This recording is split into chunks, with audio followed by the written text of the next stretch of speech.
This day in history. December 8th, 1941. U.S. declares war on Japan. On December 8th, 1941, President Franklin D. Roosevelt addressed Congress, describing the attack on Pearl Harbor as a date which will live in infamy.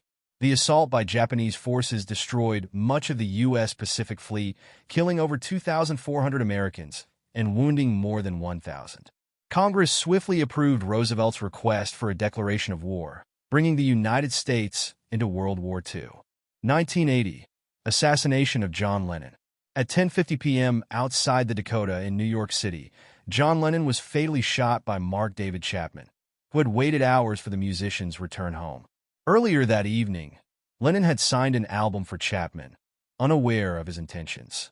The attack silenced one of the 20th century's most influential cultural figures, whose work as a Beatle and solo artist profoundly impacted music and social activism. 1987. INF Treaty signed. President Ronald Reagan and General Secretary Mikhail Gorbachev met in Washington, D.C. to sign the Intermediate-Range Nuclear Forces Treaty. The treaty required the elimination of ground-launched ballistic and cruise missiles with ranges between 500 and 5,500 kilometers, resulting in the destruction of over 2,600 weapons.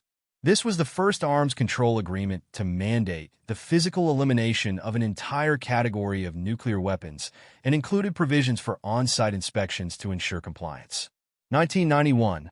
Belavisa Accord signed.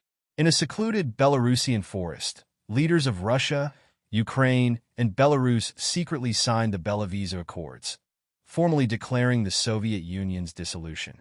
The agreement established the Commonwealth of Independent States, signifying the independence of 15 former Soviet republics.